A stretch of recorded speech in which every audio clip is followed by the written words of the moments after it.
Você que mora ou morou em Salvador deve ter estudado no Colégio Central ou conhece alguém que tenha estudado.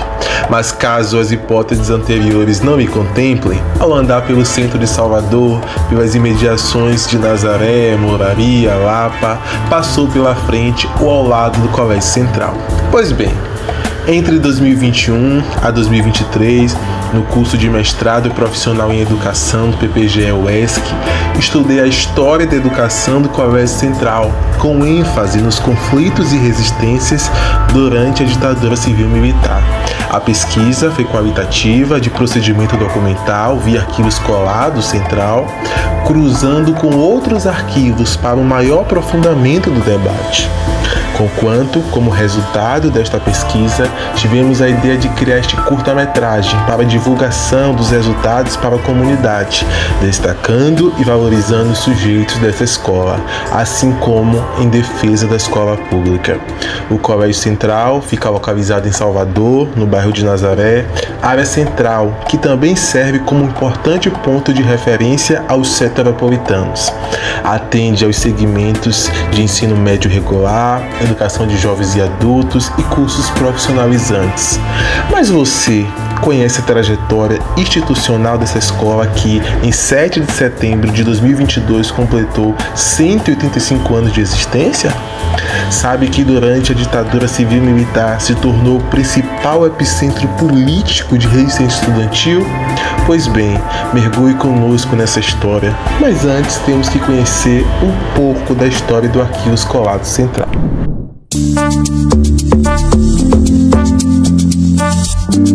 Quem estuda, estudou, trabalhou ou trabalha em uma escola já viu ou ouviu falar do arquivo escolar.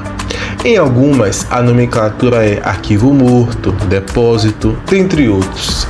Embora venha crescendo o estudo para a valorização do arquivo escolar e a defesa como um importante espaço de preservação da memória da escola, em muitas instituições ainda não se tem esse compromisso para com o arquivo, seja pelo desconhecimento ou não dispor de um suporte necessário para a sua manutenção. Na concepção de Diana Vidal e André Paulillo, a organização dos documentos da escola e da educação em arquivos abre caminhos para a pesquisa.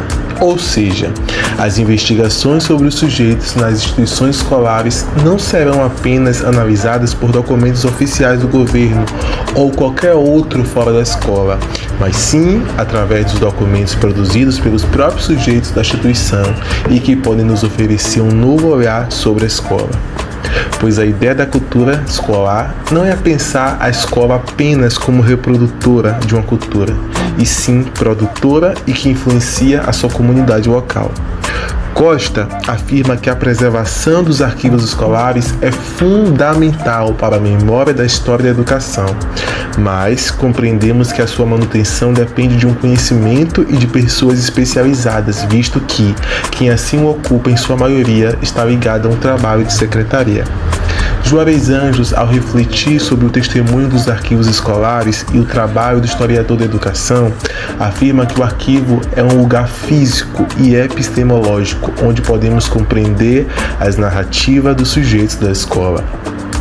Agora que já compreendemos a importância do arquivo escolar, que tal conhecer como se deu a construção do arquivo do Colégio Central? Sabemos que acompanhar o percurso institucional de 185 anos é desafiador. Imagina dar conta de fotografias, folhas de ponto, fichas de matrículas, diários, livros, dentre outros documentos que acompanham a história desta escola centenária. No caso do Central, nem tudo conseguiu se manter, seja pelas perdas ao longo dos anos, quanto por não dispor de importantes instrumentos técnicos que atendessem às diversas documentações da escola. Com as crises que acompanharam o Central, muitos documentos foram perdidos, inclusive muitos de maneira intencional. Segundo a professora de História e principal responsável pelo arquivo escolar, Débora Kelma, foi graças ao zelo e ação de profissionais antigos do Central, que hoje não ocupam mais o quadro da instituição, que muitos documentos foram resgatados, inclusive das antigas latas de lixo do colégio. Compreendemos que a maioria do arquivo foi salvo e esteve ligado à concepção de maior importância para os funcionários. Vidal e Paulillo afirmam que o valor sentimental é também fator para a guarda. Fotografias de eventos escolares ou de cenas familiares, correspondências, pessoas e diários são objetos que muitas vezes encontramos no arquivo. Em 2005, o Arquivo Central passou por um processo de sistematização. Era um momento de fazer o levantamento do que se tinha, um momento que contou apenas com a boa vontade de pessoas que compreendem a importância da valorização da memória direta dessa escola. Passa pela sua imaginação o trabalho que deu. Ao olharmos atentamente para as fotografias, temos noção. Embora com muitas promessas e pouca viabilidade, a preservação do arquivo do Central não contou com apoio eficazes que dessem conta da diversidade de documentações do Central. Após longo trabalho, foi possível verificar a existência de documentações que contemplam as 4 fases institucionais: livros de matrícula, atas de congregação, pastas de alunos egressos, livros de pontos, relatório, correspondência administrativa, fotografias e eventos que alcançaram os dias atuais. Isso nos conduz à reflexão de que as informações sobre a história da escola, as pesquisas de mestrado, doutorados que existem e vêm sendo construídas, só puderam e podem ser desenvolvidas pela preservação do arquivo escolar. Após demarcar os desafios e a importância do Arquivo Escolar Central, agora sim destacaremos a atuação dos sujeitos, a materialidade da escola, com ênfase na ditadura civil-militar do Brasil.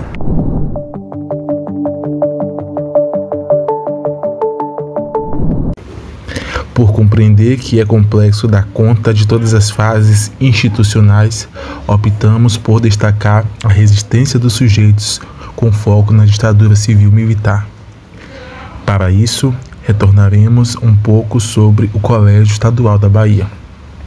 As reformas políticas varguistas foram instauradas no país pós-reforma de Capanema, onde o ensino secundário foi desdobrado em 2 etapas: o primeiro ciclo, conhecido como ginásio, e o segundo ciclo, conhecido como clássico científico ou colegial. Com isso, o Ginásio da Bahia se transformou em 42 no Colégio Estadual da Bahia. Mas quais as transformações e rupturas ocorreram na instituição enquanto Colégio da Bahia? Aos poucos, este modelo de educação fânica e excludente vai sendo questionado, principalmente pelo Manifesto dos Pioneiros da Educação Nova. O movimento afirmava que a educação não atendia aos interesses e necessidades do país. A proposta dos pioneiros era uma escola pública, laica, gratuita e única para todos. Anísio Teixeira se destaca como um defensor da escola pública. Aos poucos, percebemos as mudanças que iam acontecendo na instituição no que se diz respeito a mudanças de sujeitos, assim como um projeto de muitos da elite em manter o colégio como um espaço para a elite da Bahia. Percebemos um aumento no quadro docente feminino, assim como um maior ingresso de mulheres nessa instituição. A mudança também pode ser refletida como atendimento ao público trabalhador no turno noturno. Os depoimentos de estudantes nos livros de memória sobre a escola constantemente apareciam a seguinte frase: o Colégio da Bahia ainda mantém-se como uma excelente escola, mas já não é mais o que foi antes, nos fazendo refletir que com a abertura da instituição para outras camadas sociais, a escola teria perdido a sua qualidade. Enquanto Colégio da Bahia, notamos a existência de grêmio estudantil e de constantes mobilizações de estudantes que reivindicavam melhoria na instituição. Mas em 1946, 4 anos depois, o colégio se denomina Colégio Estadual da Bahia Central, denominação como é conhecido atualmente. O Central ganha essa nomenclatura devido ao crescente número de matrículas na instituição, a ponto de precisar abrir outros anexos. Com isso, o Colégio da Bahia vai ser o principal lugar de matrícula e responsável pelos demais anexos. Por isso, chama-se de Colégio Central. No livro de Memórias Históricas do Colégio Estadual da Bahia, no que diz respeito ao Central, lemos: o colégio procura retomar o seu lugar de outrora, indo aos poucos suprindo certas deficiências e procurando fazer melhores planos ou ajustar o seu padrão de ensino. O mesmo continua não central, que já não é mais e tão só tradicional estabelecimento de 20, 30, 50 anos atrás. Percebemos que com a ampliação de novos sujeitos, seja do alunado e professorado, começa a se construir narrativa de desvalorização da escola, como se não fosse mais um importante lugar de educação como se era antes, nos fazendo refletir que depois que a escola deixou de ser um espaço ocupado pela elite da Bahia, perdeu seu fulgor e seu excelente ensino. Mas o que percebemos é a falta de investimento governamental e desvalorização da escola pública, a partir do momento em que o espaço não era apenas da elite. Percebemos isso principalmente nos anos de 1964, início da ditadura civil-militar no Brasil, quando diversos alunos do grupo de teatro da instituição escreveram uma peça para apontar as dificuldades enfrentadas pelos estudantes do Central, assim como do ensino público da Bahia, e apontavam o autoritarismo presente no Colégio Central. A partir de então, com a censura da peça e os constantes episódios autoritários, o Central se torna epicentro político de resistência estudantil secundarista. Diversos estudantes se mobilizam dentro e fora da instituição para lutar contra a censura e repressão que assolava o estado da Bahia. Através da análise dos documentos do arquivo escolar do Colégio Central, depoimentos da Comissão Nacional da Verdade da Bahia e Arquivo Brasil Nunca Mais, tivemos acesso a cartas, termos de declarações, autos de processos, depoimentos diversos que mostram a repressão, assim como as resistências dos sujeitos do Central. Por isso, a instituição terá uma maior vigilância do DOPS, será instituída uma comissão de educação moral e cívica para tentar silenciar e moldar os indivíduos para atender os projetos de interesse da nação. A ideia de higiene, patriotismo e moral eram comuns na instituição. A atuação dos alunos do Central será tão intensa a ponto de jornais da Bahia fazerem reportagens sobre greves gerais dos estudantes, confrontos diretos e indiretos com a polícia. Para os agentes da ditadura, assim como muitos sujeitos da sociedade soteropolitana, o Colégio Central era muito mais do que um lugar de lutar contra o autoritarismo. Era um espaço de formação política, era comum a relação ingresso de estudantes a movimentos de luta armada, relação com a união dos estudantes, dentre outros movimentos considerados clandestinos pelo governo ditatorial. Ao cruzarmos os documentos, percebemos que enquanto durou o golpe civil-militar no Brasil, existiu repressão e resistência no Colégio Central. A memória e a trajetória desta escola de 185 anos de existência nos deixam um legado, nos possibilitando pensar que em um país marcado pela escravidão e exclusão e que o acesso à educação pública gratuita igual para todos se deu tardiamente e na luta. Na medida que vamos estudando e acompanhando a fase da instituição, percebemos que a elite dominante buscava manter a educação restrita a uma elite baiana, mas que foram transgredidas, possibilitando a inserção de novos sujeitos, mesmo que lentamente. Conhecer a história da educação no Colégio Central é perceber que homens e mulheres de baixas camadas sociais só tiveram acesso à educação pública com resistência de sujeitos que buscavam tensionar o espaço e que o ingresso se deu com narrativas da classe dominante sobre a desvalorização da escola. O legado que o Colégio Central deixa para nós, defensores da educação pública, de que é possível não se calar diante da mais intensa repressão e que é possível, através de uma educação crítica consciente, encorajar sujeitos à luta e não permitir que mais uma vez a escola pública seja tomada pelo autoritarismo e que mesmo atualmente, diante de tantos projetos de sucateamento, os sujeitos do Colégio Central continuam nos ensinando a resistir.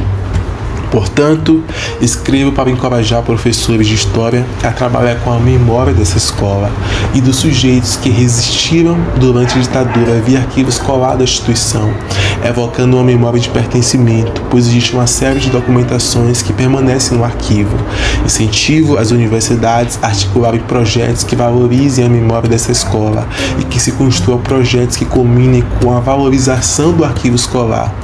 Esperamos que o produto sirva como um convite à comunidade escolar para a valorização da escola pública, assim como do arquivo escolar, para a propagação da história e da memória do Central, bem como daqueles que ali fizeram e fazem parte dessa história.